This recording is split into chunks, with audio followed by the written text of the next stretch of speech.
Over the years, we've traveled most of Italy, but somehow we've missed the southern regions of Calabria and Puglia. We began our journey in Taormina on Sicily's east coast. It's popular for its food, shopping, and charm.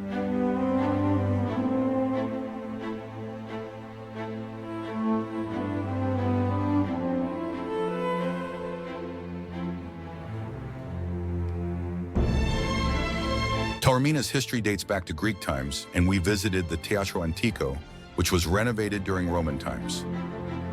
The theater has an expansive view of the Ionian Sea and Mount Etna.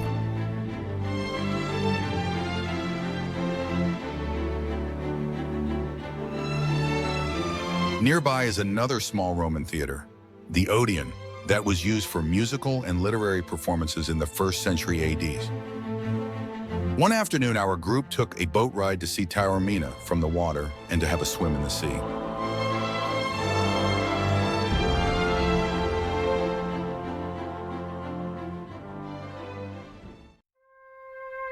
We took a day trip to Savoca, a small hillside village where scenes from The Godfather were filmed.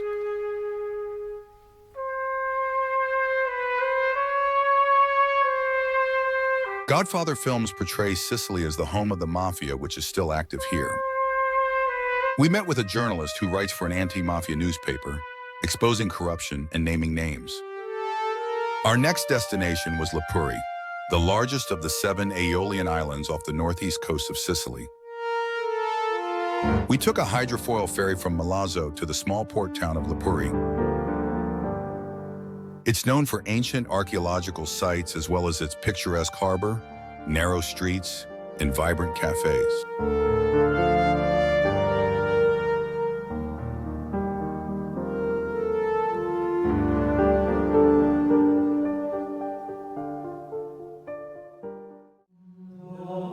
The Cathedral of San Bartolomeo sits amid Greek and Roman ruins and adjacent to the Archaeological Museum.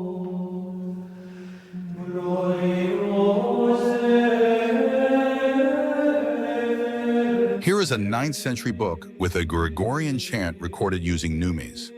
The shift from oral transmission to written notation helped preserve Gregorian chants. The Lipari Archaeological Museum houses a collection of items from shipwrecks, including ceramics from the Greek and Roman period.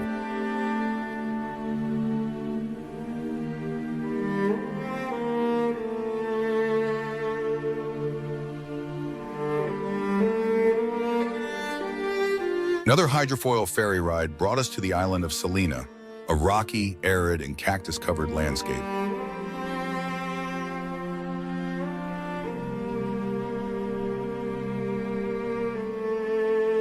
In the village of Palara, we visited an agriturismo that grows and markets capers, which thrive throughout southern Italy.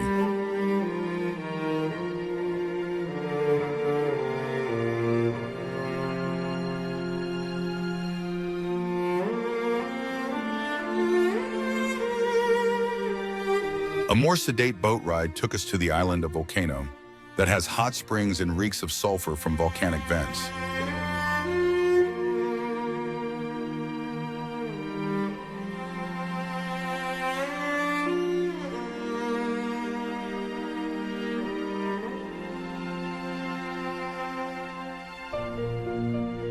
Reggio Calabria is located at the tip of Italy's boot, offering views of the Strait of Messina. It's a modern city with a very long history dating back to 720 BCE.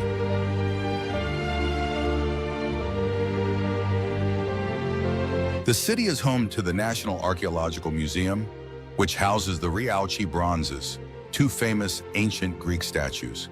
They were discovered in the Ionian Sea near Rialci Marina in 1972 by a diver just 200 yards offshore. The statues are considered masterpieces of classical Greek sculpture.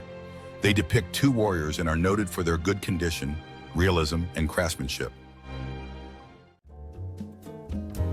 The Strait of Messina at its narrowest point is just under 2 miles wide. Nearby is the small fishing village of Sila, famous for its narrow streets, pastel-colored houses, and charming waterfront. Here we visited Oliver Guitars, where Sergio Pugliese showed us some of his beautiful handmade instruments and even gave us a short demonstration concert.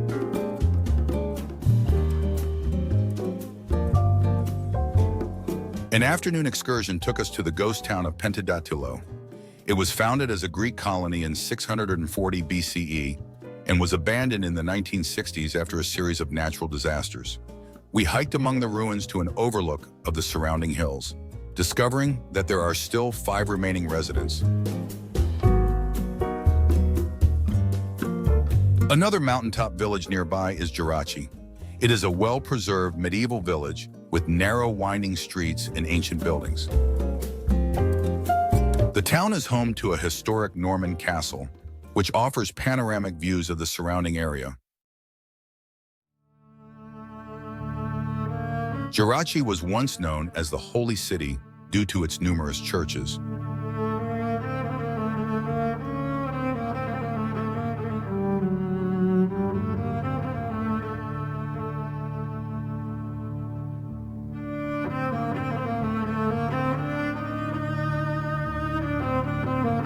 On our long drive to Sila National Park, we stopped at a charming seaside town known for its tartufo, a decadent ball of ice cream filled with molten chocolate.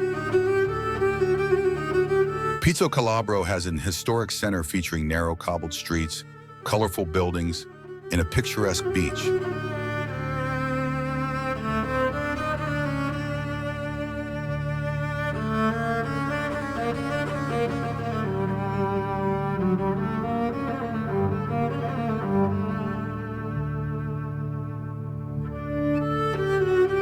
We turned inland as we continued to Sila, after which we enjoyed a mountain hike through a foggy beech forest in Pollino National Park.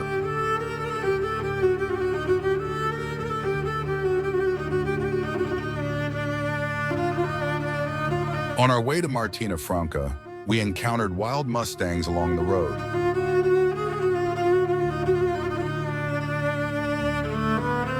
Martina Franca is famous for its charming Baroque buildings and churches.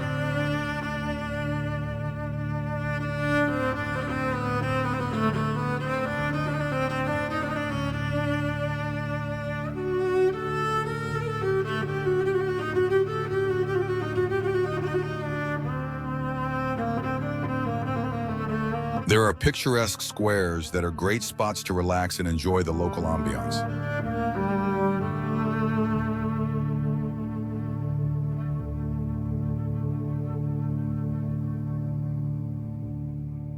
The Chiesa Rettoria del Monte Purgatorio is a church with an architectural blend of medieval and Baroque elements. The Souls of Purgatory portray souls in a state of penance, seeking redemption and eventual salvation. One of our learning and discovery activities took us to a butchery that makes capicola, which is cured pork. Naturally, there were samples cooking in the oven for us to try.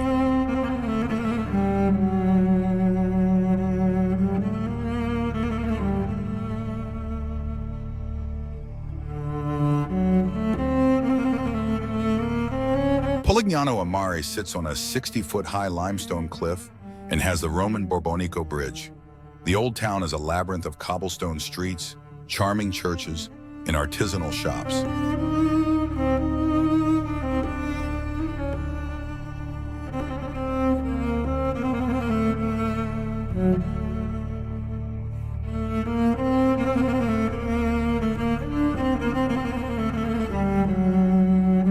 Monopoli has a photogenic harbor and picturesque streets that reflect its maritime culture and history.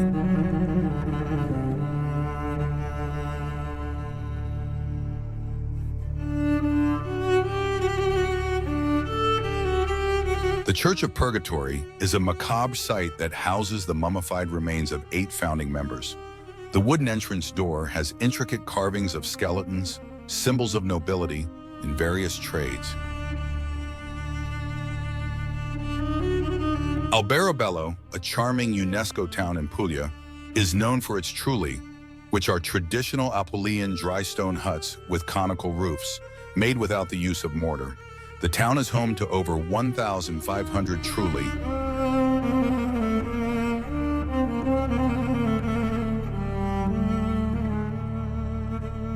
Walking through these streets feels like stepping into a fairy tale village.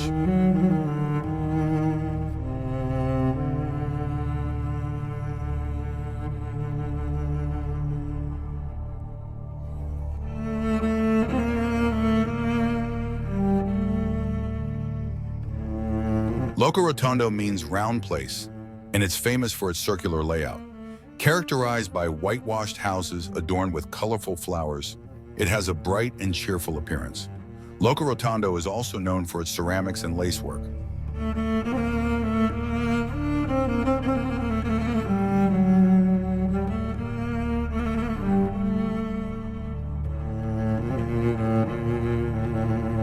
Our visit to Atria Bonta cheese farm was fun and informative.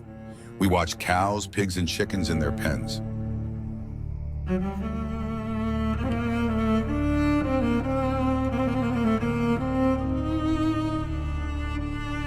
Cheesemaker Giorgio showed us how mozzarella and burrata are made.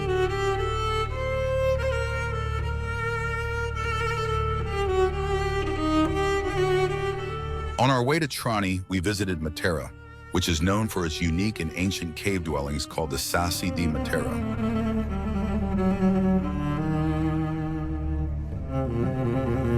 These cave homes have been inhabited for thousands of years.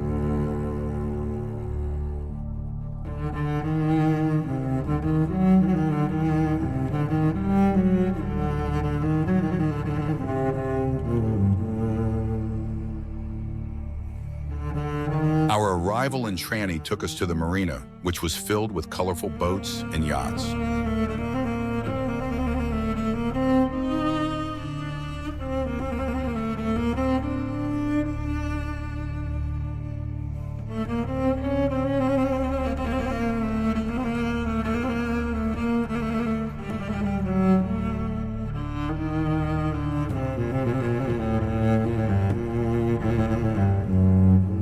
Trani has a wealth of historical buildings, including medieval structures in the Basilica Beata Maria Vergine Assunta.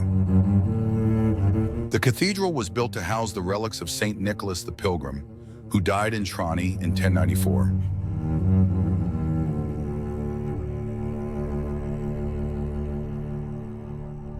Trani has Jewish history dating back to the Middle Ages, often referred to as a Jerusalem of the South.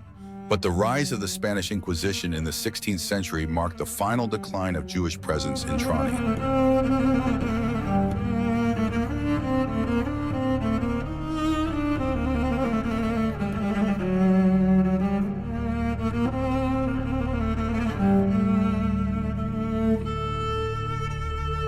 Olive grower and winemaker Conti Spagnoletti Zulli is located in the Apulia countryside near Trani. We walked through the olive grove and inspected the cold press equipment they use to produce their extra virgin olive oil.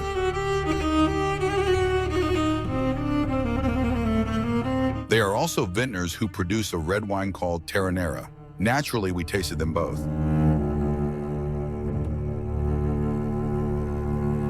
On our last day, we visited Castel del Monte, which is an octagonal 13th century citadel that has been looted of its valuable masonry. Its design combines elements of Romanesque, Gothic, and classical architecture, with Islamic influences in its decorations. Situated on a hill, the castle offers panoramic views of the surrounding countryside.